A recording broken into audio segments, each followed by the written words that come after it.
Welcome to the Propreneur Podcast, where we help practice owners become better entrepreneurs. I'm your host, Dino Watt.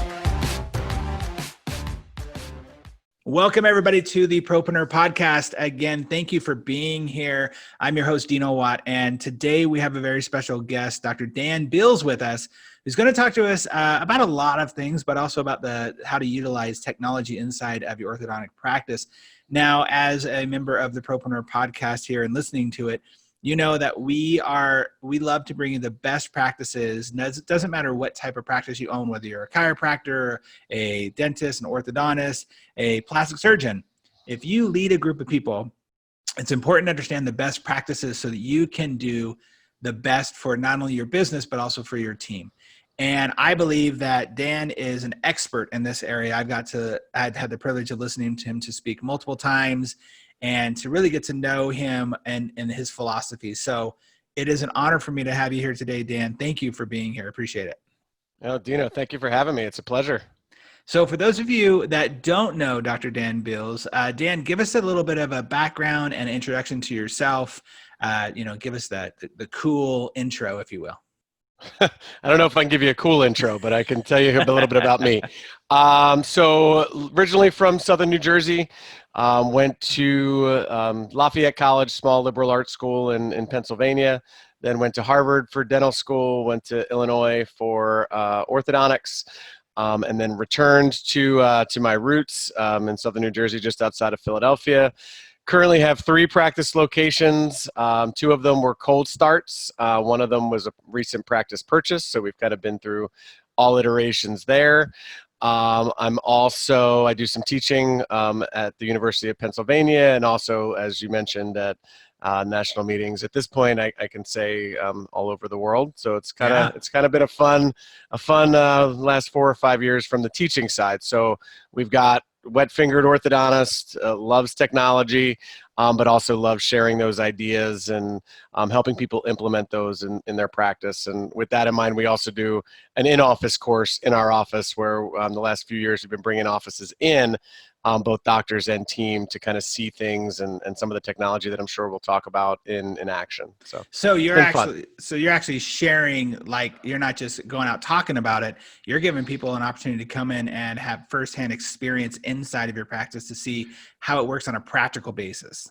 Yeah. So as the AAO, probably about 4 years ago, I was there, gave a lecture that I really enjoyed, but what we found after is we were so overwhelmed with implementation questions, because that was kind of a tipping point with a lot of the digital workflows and things that people were doing.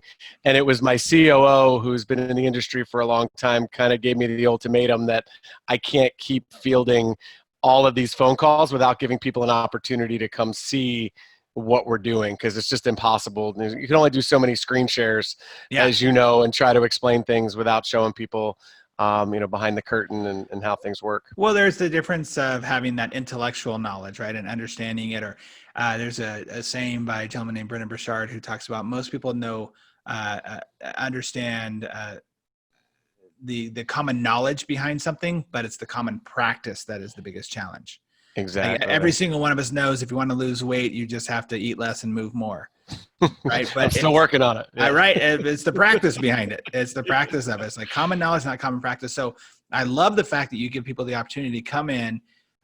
You can explain the power of a certain 3D scanner. You can explain, how you actually how you greet people, if you will, all the way to the micro, to the macro. But to actually get in the experience and see you do it, that allows them to go back to their office and say, oh, no, this is how we're going to do it. This is the word. This is the guide. So I think that's super powerful. I think it's really brave of you to do that. Thanks. No, it's been a lot of fun. That's cool. So tell us, I always love to know this.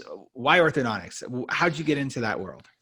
It's a great question. Like a lot of people, just grew up with an aptitude for science and math, and went to college undecided, toyed with medical school for a little bit. This was now the mid to late 90s. My uncle was an orthopedic surgeon who was seeing kind of the influx of managed care and corporate medicine, a lot of the same stuff.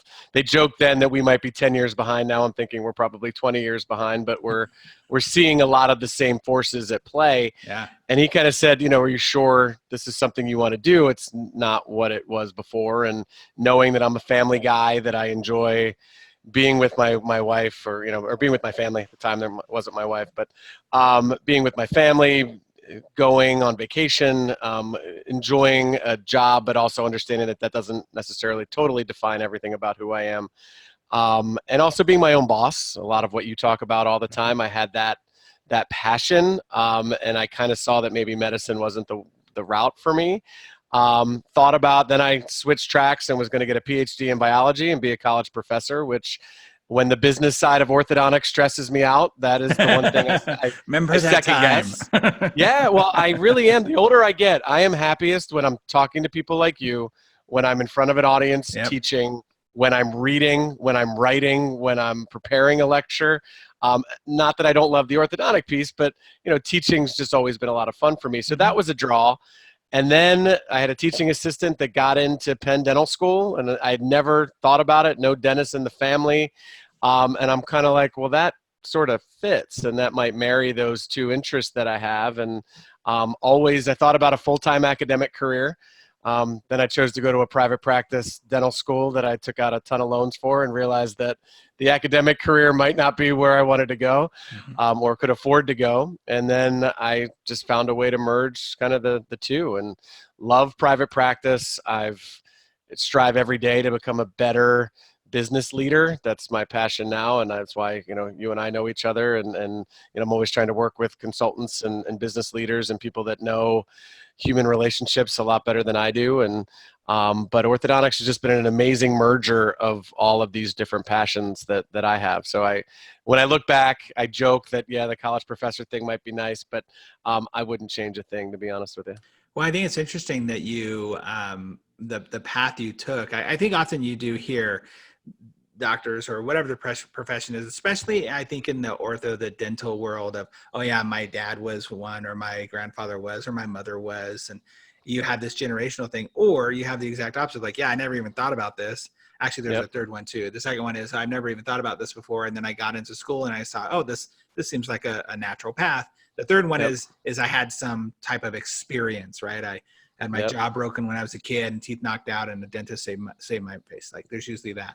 So I love that story of just finding your natural path of what you felt fit well with you.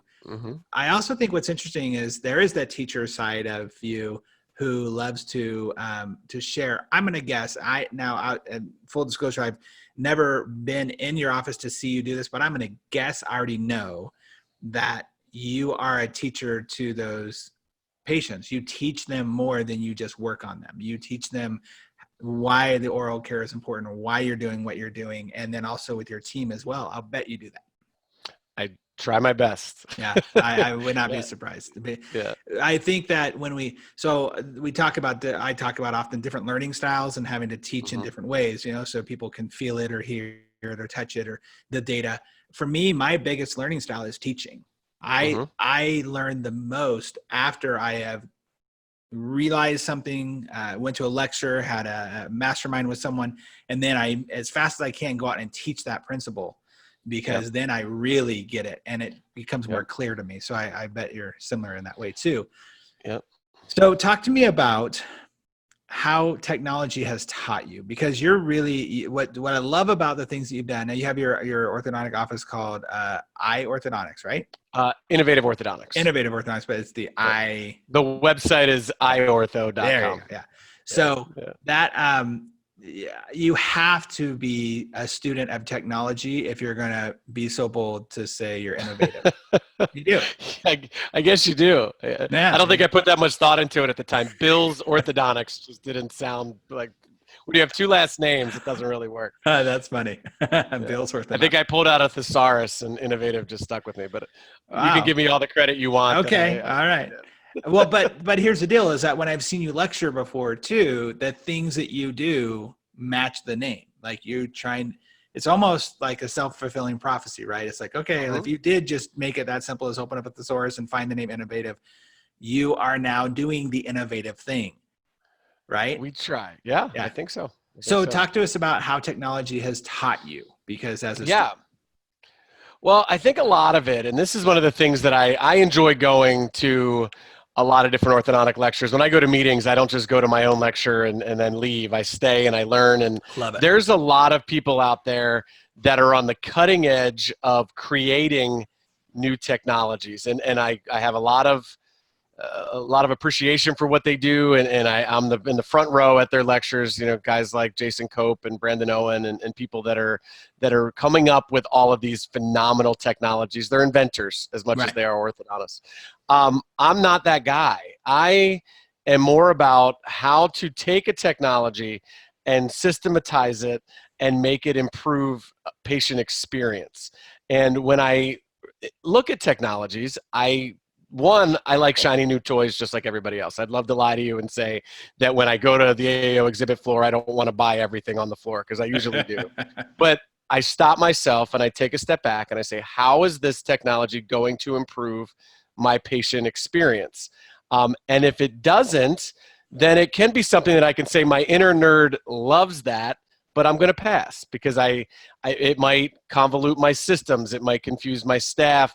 It might be cool to me, but it might not really have the impact on the patient experience, and which is really what we're going for in today's competitive marketplace. So, something like 3D scanning, for example, which is something I'm really passionate about, and that digital workflow, I jumped on board with that very early. Things like eliminating impressions, decreasing visits, getting rid of having to fit bands and then take impressions. We're at the point now where we're starting to utilize 3D metal printed appliances, where we're starting to eliminate separators. Things that we thought we could never get rid of, now because of 3D metal printing, we can eliminate that. But something like 3D printing in the office and doing in-house aligners and that sort of thing, I think it's cool and I love it. And I love guys like Jason Cope and some of the names I mentioned before that are doing that and they're teaching that. But for me, it doesn't right now fit into my workflow, and I'm not so sure my patients would feel the benefit of that. To them, that's more about our side and maybe saving costs, but also maybe for me, spending more time in the office or more time in the lab or more time training staff about things that, quite frankly, right now is not where my passion lies. So, I so far have not moved forward with that technology. So it's not about, gimme everything new that's out there. It's about taking a step back, looking at the patient experience, looking at our workflows, and saying, okay, this technology is for me. This one I think is cool, but maybe I'm going to wait a little bit on it. Well, I think that's one of the harder parts for a lot of doctors, especially doctors that end up struggling, if you will, or they're floundering a little bit, is that they think that this new, cool, shiny object, this new technology is going to be the thing that actually changes everything for them. Mm-hmm. And they don't always think it all the way through. They don't think of the plan. There's a great book called The Road Less Stupid by Keith Cunningham that he talks about. Too many business owners don't sit back and just think in their business, like literally spend every day, 15 minutes a day, 20 minutes a day, just thinking about the business as opposed to going to work in the business. And how could this thing go badly? How could this thing go well? If it goes badly, can I survive the bad? Right. So I think it's very important for you. I'm the same way, right? I love technology. Shannon was just teasing on me last night because I was like, well, we could go to Best Buy and go Christmas shopping. And she's like, no, there's no need for that right now. But to be able to pull back and go, how is this going to, what I think is important about what you said, and I hope people heard this, is you were more focused on how is this going to affect the patient experience, not as much as how is this going to affect me as a business owner. And I think if we think that first, how's it going to affect the patients, how's it going to affect our team, and then how's it going to affect me as a business owner, that's a really powerful and I think healthy way to think about it. So go ahead. No, that kind of follows through with a lot of, that start with why principle that I know that Simon Sinek principle that's very, hot right now. And that's a book that resonated with me when it first came out. And it's nice to see it gaining the traction that it deserves. Mm-hmm. But it's the whole thing. Why are we doing this? Is it so that I could have more fun, or is it so that my patients could have a better experience and maybe my business can be a little bit more successful, and I can maybe find some work-life balance, which is important to me. Well, do you have an example of a time where you let the trap of technology kind of mess you up a little bit? I think I've avoided it pretty Oh, well. good. I'm very pragmatic about, the everything from the brackets that we use, and, I'm a big self-ligation guy, but I don't jump into every new, invention that comes out there. I think the big thing for me would be when 3D printers first came out, I needed one. And I just said, okay, I got to get one. And I started talking to my team about it. And then they said, well, wait a minute. Right now we're working with a lab that's using laser welding to make appliances on prints. We don't have a laser welder. Then I'm like, okay, so maybe that is not going to work. And then to do that, I'd have to go back to maybe some more archaic principles that I wasn't using. And we avoided it. I hope it's not laziness, to be honest with you. Sometimes, I watch some friends of mine that are on the bleeding edge, and I'm kind of like, I'll let them figure it out. And once they work out the kinks, I'll jump in and find some, I call it, poor man's or dumb man's technology sometimes, where my job is to help people figure out a way to keep it simple. Because I am not the one that's going to be out there inventing the next great orthodontic technology. Well, you mentioned a word earlier that I hope people glean to, which was the systematization. Like how do I systematize that? How do I take this 3D printer?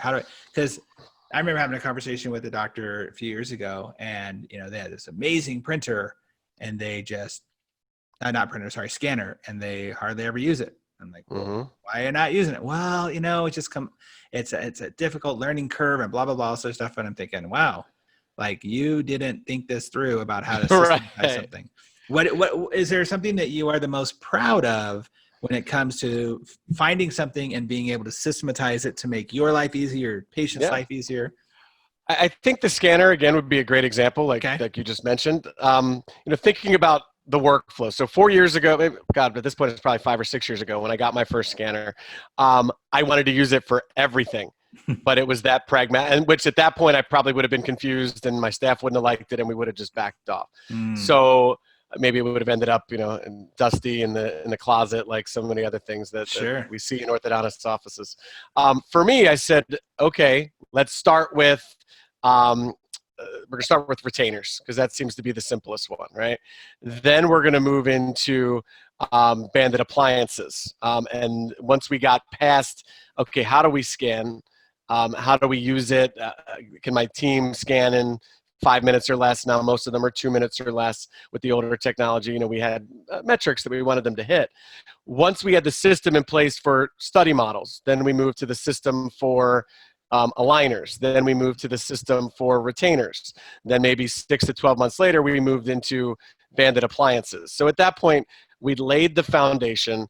We laid the comfort level for my team, the buy-in, where at first they were very vulnerable. And, we've got these new machines that people were so used to using alginate. And if I had thrown it all at them at once, it might have been a problem. But the fact that we did it in a streamlined fashion, and that I educated them. I have, we had at the time, it was on paper, procedure manuals. Now we're moving to video training for our team. So, it's those sorts of things that now anytime something new is introduced, I, get on my computer with my camera like I am with you, and I record it or put it in a Keynote, and, we can use a program called Trainual to make sure it's accessible to all of our team. So, it's just good.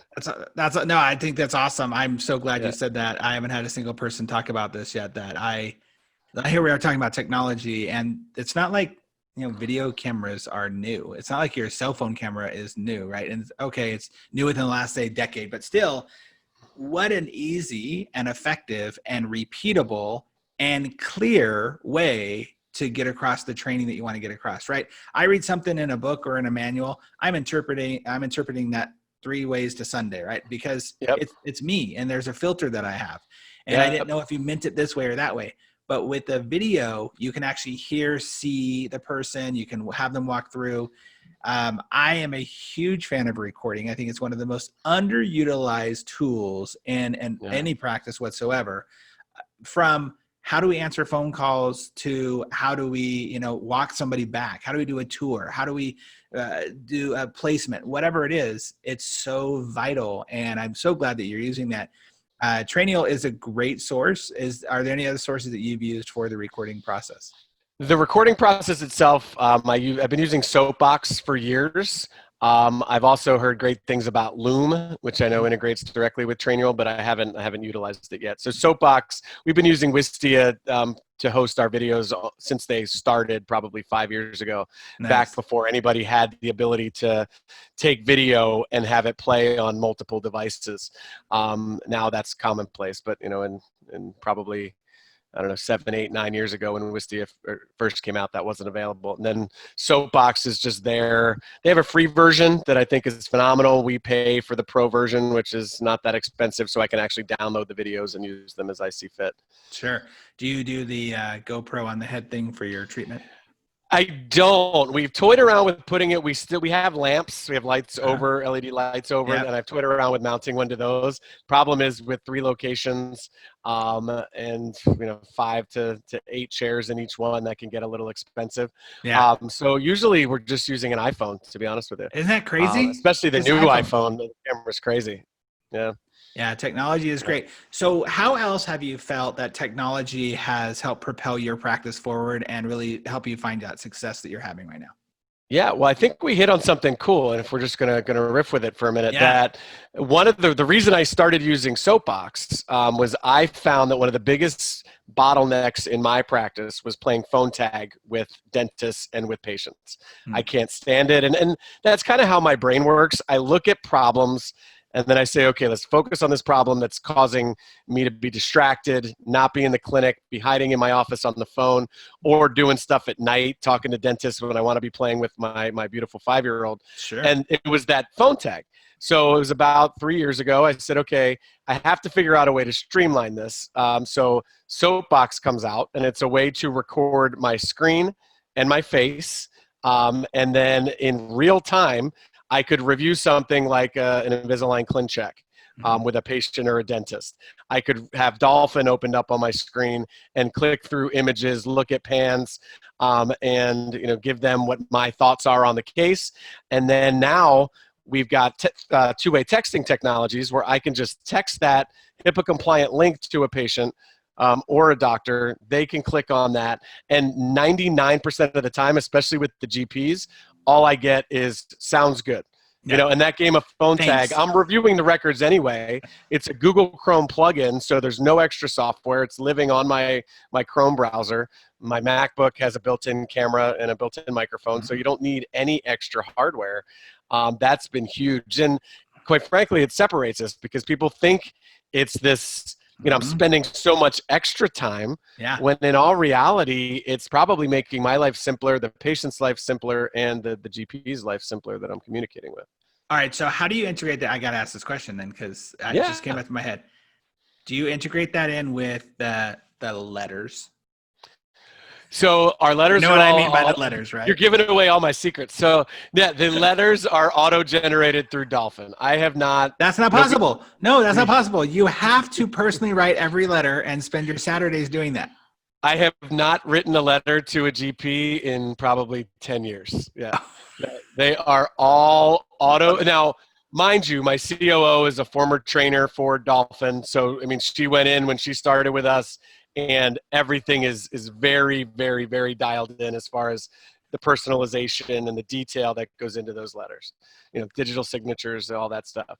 But the videos are more, I'm at the point, I tell myself every year, this is the year that every consult, I'm going to do a quick 1 minute, a video to send to the GP. I haven't gotten there yet. So I got to be brutally honest. I think it's there. It's a great figure idea. up if I'm doing 8 to 10 consults a day, that's 10 to 15 minutes of my life that I think could be enormous. Yeah. Maybe 2020 is the year, but for now, it's any case that I would get on the phone and call somebody about.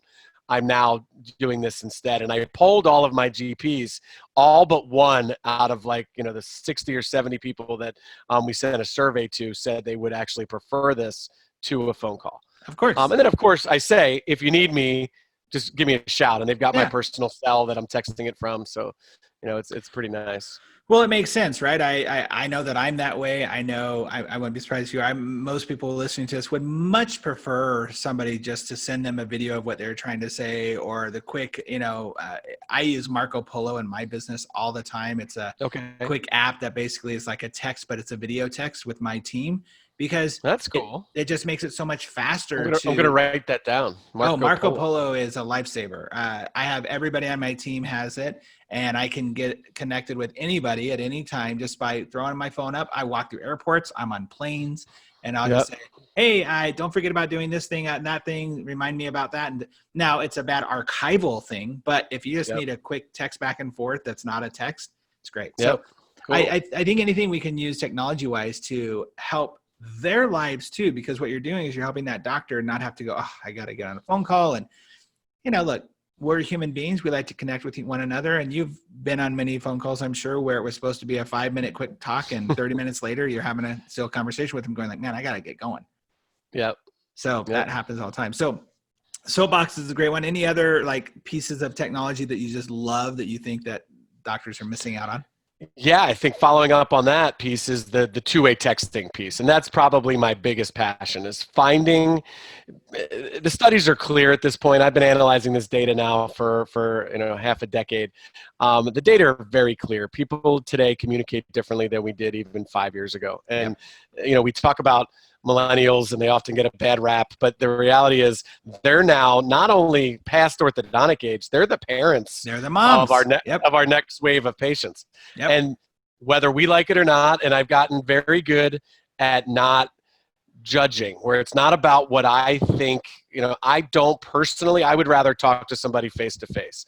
We're trying to raise a relatively technology-free daughter, like all that stuff. Mm-hmm. None of that matters as an orthodontic business owner. All that matters is how our patients want to communicate with us. So we found very early, if you read it all, and I know you read more than probably anybody I know, that this generation not only would prefer to talk to us that way, but some of them might think we're intruding on their lives by calling their phone, and when I first heard that, I'm thinking that's crazy. And then, what do I think when my father calls me at 3:00 in the afternoon on a Wednesday when he knows I'm seeing patients? Like, Dad, why didn't you just text me? I'm like, oh my goodness, I'm now that person. Yep. So we have great software. We utilize Weave, who I'm a big fan of. And since we're talking about companies, I have no financial interest in any of the companies I just mentioned. That's really important in today's world. And I think it's also super valuable to understand, like, this is a commission-free conversation, right? Yes, in the sense of, completely. it's like, that's the point of this, is to say, hey, you guys, this is going to help your life so much more. Yep. So we're a big fan of Weave. We have they integrate with our practice management software. It's a voice over IP phone system, but for the purposes of this discussion, the two-way texting is phenomenal. Yeah. Where it's all integrated. The phone numbers are in there. We can communicate with them in the way that they communicate in every other aspect of their life. You mentioned before the archival ability. That's all archived. You want to know, did Mrs. Jones really say that when she called? And I can look and I can see the entire, it's like recording a phone call only in text format. So it's been awesome for us. They now can do videos and photos, which is great. Somebody's got a pokey wire and appliance out. They can text in a picture and our clinical coordinators can communicate with them. It's been fun. Wow, I love that. I wonder, do you, this is not a modern technology, but I also find it fascinating for doctors who aren't using it on a more regular basis. Do you take pictures or photos at every appointment? It's like you knew where my brain was going. Yeah, oh, really? Every single appointment, and we have since we started the practice. Well, it's because you said just a moment ago, like, we can actually show to mom and dad, like, oh no, this is what they actually did say. This is what we actually did say. That immediately made me think about photos, because photo evidence is huge through a treatment. Yep. So my practice was started in 2008. So I know a lot of people are lecturing about this now, and now that digital technology has gotten better and storage capacities have gotten greater, that it's becoming a little more in vogue. I am very proud to say that for all 11 years of my practice, every single visit for every single patient we've got documented. So from a teaching perspective, it's amazing. So you've seen some of my practice management marketing lectures. I do a lot of clinical lectures as well, to be able to show somebody every single appointment, and not just what you did, but here you go, here's what happened. So it's at a cost, and this is that whole workflow systemization thing that we talked about before. We have to add an extra 3 to 5 minutes into every appointment, in order to do that. And I've had consultants tell me to stop, especially in the early days. Like, you don't need to do that. Now I think people are catching on, because you can take a 20-minute appointment and make it 15. And for me, that just wasn't something I was willing to give up. So I'm pretty proud of that. Well, what's valuable about that, I hope people really understand this, is that, yep, you could totally take away those 3 minutes on an appointment. But when you factor in the 30 to 40 to 50 to multiple appointments of a parent being upset or not understanding or being confused or saying that you said something you didn't say, that not just the time, like the physical time, but the energy suck of that from you as a practitioner is huge. Yep. So the ROI and being able to add something like this is great. No doubt. Holy moly, we could talk about stuff like this forever. I swear. I love this stuff. I love technology. I love somebody who is forward thinking enough to realize that I don't know it all, first of all, and that it is an evolutionary process. I often talk about the evolution of a practice and how if you are not willing to be a part of the evolution of a practice, you are relegated to being a part of its history. And no doubt. And you have to be willing to do that. So you've really been on the forefront of that. I know you're going out there and lecturing and helping people understand more and more about that. We've come to a part in the show where I do a rapid fire kind of questionnaire for you and for what you're doing in your practice. Are you willing to play? All right. I don't think I have a choice. So fire away. Sure, you could say no. So it's basically a rapid fire question, and you rapid fire it back to me. What do you think is out of all the things you've seen, because you get to lecture all over the world, like you said, what do you think is the most expensive thing that private practice owners are missing in their practice?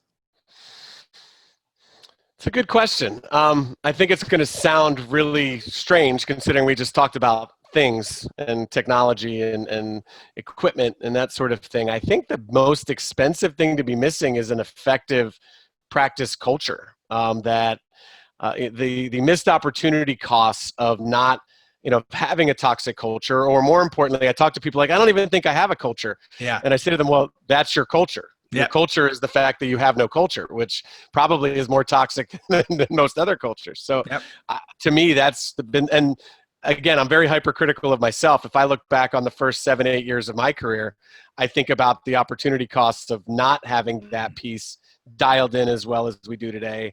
That's probably lost a lot of business. Yeah, it's so important. And you're absolutely right. I always tell people, make no mistake, you have a culture. Everybody has a culture. Either you've designed it or you've relegated it, but you have one, right? Or somebody in your practice is controlling that culture. And usually it's the highest energy, which that highest energy could be the most complaining, the most whiny, the most Debbie Downer, right? So, right. All right. So what is a book that you believe every private practice owner should read? Easy for me. I am obsessed with Brene Brown. I think she's my soulmate. Nice. I tell my wife in the least creepy way possible. Never met her. I plan on going through her leadership training whenever I get off the wait list. So Dare to Lead. Her most recent book is definitely, I would put on everybody's must read. Great read, right? I know you've seen the Netflix special then. Yes. Yeah. Yes. That's great. She's incredible. Really, really good stuff.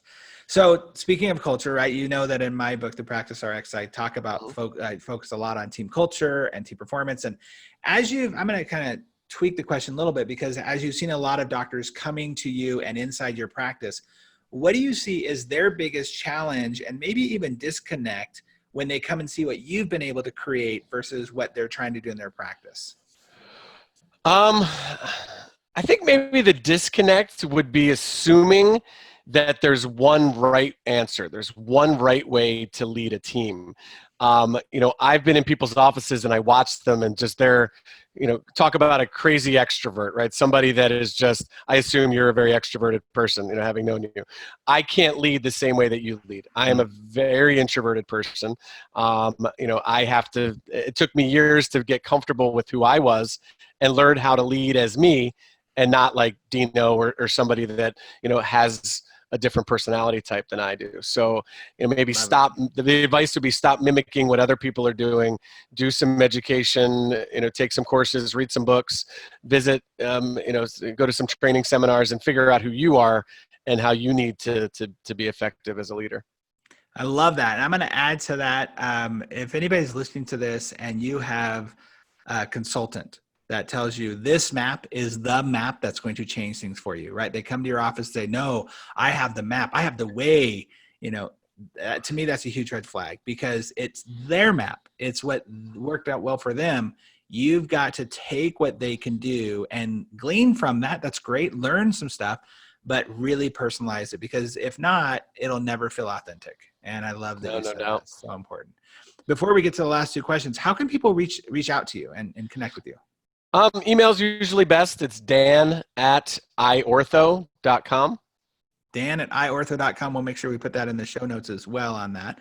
Perfect. This is a tougher question, I know, and it's very broad, but when it comes to life and business, what do you think, what do you feel is the best advice you've ever received?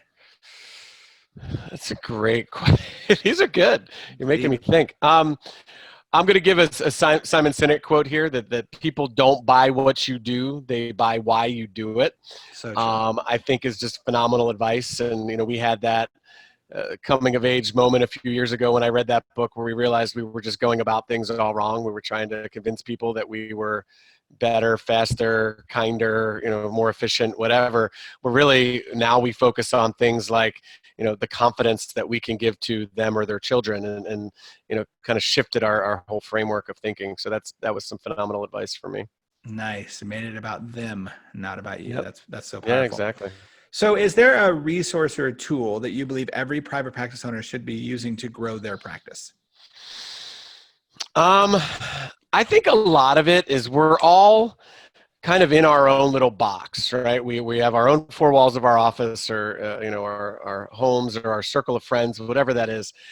Expand that box a little bit. Get out there. For me, I try to visit at least one or two orthodontic offices a year. I love going to big meetings, but I also love going to in-office courses or calling up a friend that I met at a meeting or somebody I knew from residency and saying, hey, can I come spend a couple of days with you in the office and really get a feel for the nuances of what makes them and their practice tick. And I found that I picked up probably more pearls at in-office courses and those sorts of experiences than I usually do at a traditional lecture, because I can see it in action and really see how it happens, how it comes together. Totally. You get to have that experiential focus and time with each person. I think that's great. That's great advice. Yeah. Well, Dan, like I said, I could talk to you for hours on this stuff. I love it. I love the technology side of things, the culture that you've built in your office. You've really shown some best practices. And I hope everybody listening would even just take one piece of advice, whether it be the soapbox, whether it be just understanding how to utilize technology inside your practice, whether it be about thinking about it and systematically thinking, okay, how is this going to actually improve my office, not just add more stuff for us to do. I think it's so powerful. Thank you so much for sharing your voice and being willing to just be a leader at whatever you think that looks like inside of your industry and outside. Yeah, Dino, thank you so much for having me. This was awesome. Great. Well, everybody, thank you again for listening to the Propreneur Podcast. If you haven't subscribed, make sure that you do subscribe. And if you do have a friend or a colleague that you think could benefit from great experiences that you just heard today with Dr. Bills or any of the other podcasts, please make sure to share that with them and spread the word about the Propreneur Podcast. As always, our goal here is to help you become more proactive in your business, produce more results, and definitely make more profit inside of your life and your business. And we'll see you on the next Propreneur Podcast. Thanks so much again for listening to the Propreneur Podcast. We really appreciate your support. If you haven't subscribed already, please make sure you do so. Also, if you feel like you might be a good fit for our podcast as a guest or know somebody who you think would be, go ahead and email us at dino@dinowatt.com. Again, thanks for support. We'll see you on the next episode.